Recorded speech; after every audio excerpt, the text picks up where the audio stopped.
might say, my name is Bud, and I'm attracting more health, abundance, and support into my life. Okay? Do it as an affirmation, and we're all going to affirm it by going, yes. Let's practice that. Yes. Do you want to get your needs met? Yes.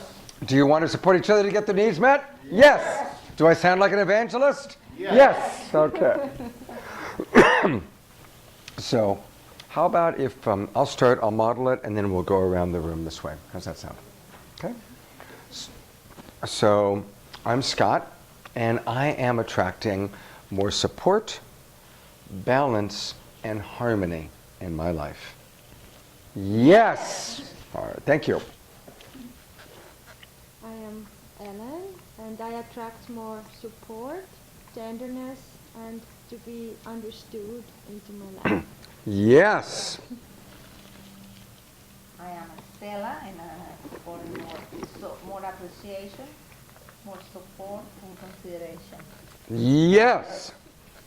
I am Luz, and I support more self-care, contribution, and inspiration. Yes. I'm Chad, and I would like to gain more harmony, care, and clarity. Yes. I'm sorry. Go. Let's go with her. I'm Tammy. I'm attracting more clarity, learning, and communication. Clarity, learning, and communication for Tammy. Yes. Where is clarity? Oh, okay. Very good. I'm Angie, and I am attracting more self-care, mattering to myself, and integration. Yes.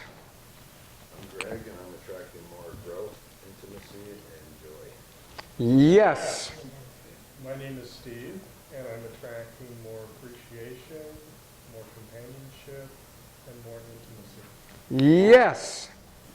I am Maria, and I attract more harmony, learning, and love. Yes. My name is Bud, and I'm attracting more joy, harmony, and intimacy. Yes. My name is Anna, and I'm attracting more harmony, independence, and sharing. Yes. And I want to make sure our hostess gets in. Hi, I'm Nicola, and I am attracting more air, rest, and stability. Yes. And because you're the hostess, you get away with 4. I noticed that. Caught that. Michael, what are you attracting more of in your life? I am attracting more support, stability, and respect. Yes. How about you, Bill? Actually, looking at this list, I guess I'm kind of greedy because I want it all. Yes. My name is Elizabeth, and I work in communication and love. Mm-hmm. And I don't know another. But I think too. Yes. My name is Dave, and I am attracting sleep, harmony, and self-acceptance. Yes. I am Tanisha, and I'm attracting inspiration, independence, and intimacy. Yes. Hi, I'm Kevin. I'm attracting companionship, intimacy, and spontaneity. Yes. Wonderful. So did you notice how every one of those words is a wonderful word? Isn't that something? So now I'm going to teach you something very valuable. This can take a few minutes. But this is how we can really have much more harmony in our lives. I'd like for each of you to think of a recent conflict or argument that you might have had with somebody, and try and pick somebody that you know well, somebody you care about, a roommate, a lover, a family member, someone you work with. Pick somebody who you might know well. You're not going to have to share this with the group. You're going to keep this practice to yourself. And we're going to be working with this particular situation for a few minutes.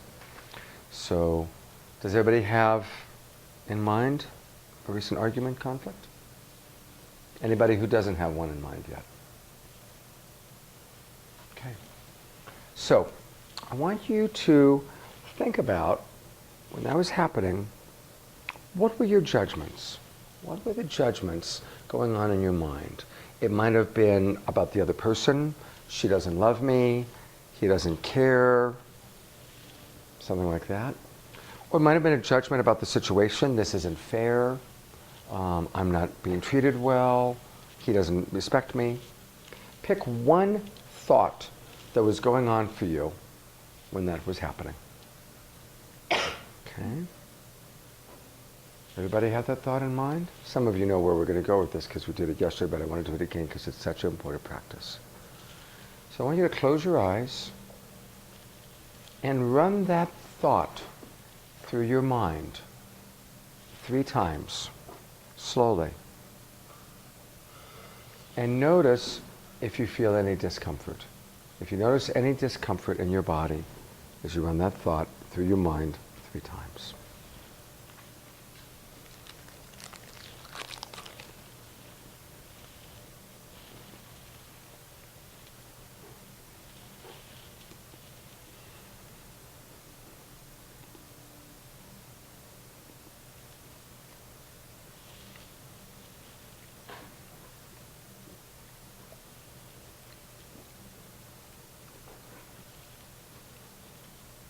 And when you're done, open your eyes. Who noticed at least some discomfort in their body? Okay, most of us. Now, what we want to learn how to do is manage our thoughts. You know, we can't really control what other people say or do, but we can have 100% control and management of how we work with it. And often we'll have painful thoughts, like all the thoughts that you just had. They're all painful thoughts. They might be based on something that somebody said, something that somebody did. There may be some truth to it. There may be a lot of truth to it. Or there may be an interpretation that we're having. But we want to learn how to manage the thoughts, and here's one way to do it. I'm going to offer to you 2 phrases. One phrase is, I'm telling myself that. I'm telling myself that Angie doesn't love me. I'm telling myself that Michael doesn't respect me. That's one phrase. I'm telling myself that. The other phrase is, I'm in my story that. I'm in my story that Greg doesn't care. I'm in my story that there's not enough money. I'm in my story that I weigh too much. I'm in my story that I don't weigh enough. Okay? Pick one of those phrases. Either pick, I'm telling myself that, blank, blank, blank, or pick, I'm in my story that, blank, blank, blank. And after you've picked one of those phrases, you're going to run that thought that you just ran through your brain, you're going to run it another 3 times. But each time you're going to run it with that phrase that you've chosen in front of it. So if your thought was, Bill doesn't like me, you're going to add, I'm telling myself that Bill doesn't like me. Or you're going to add, I'm in my story that Bill doesn't like me. Okay? Everybody understand? So close your eyes and do it 3 more times, this time with the phrase in front of it. And notice your body.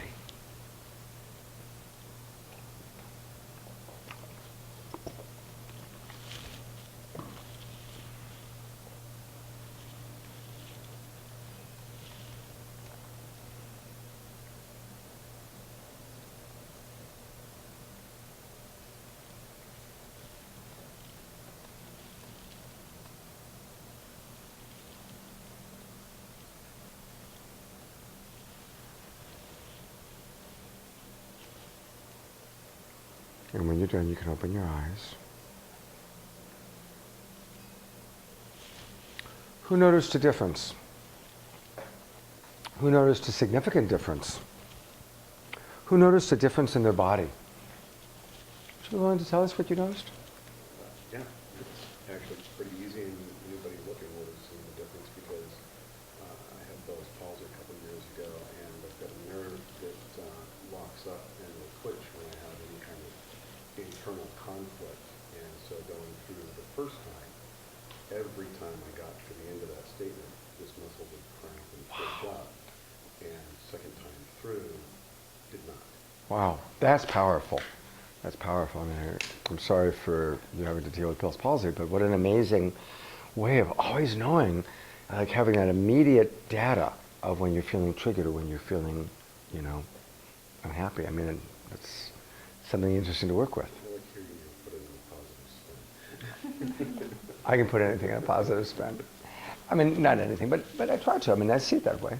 Anyway, thank you for sharing that. That was very beautiful. Michael. Can you explain why it shifts when you say those words? It shifts because you're moving to a different part of the brain. When we're running, he doesn't love me, she doesn't respect me, we're in the back part of the brain. That's the possibility of an attack. We're in the reptile brain. We're in the survival center. But when we add one of those phrases, we move to a different room in the brain.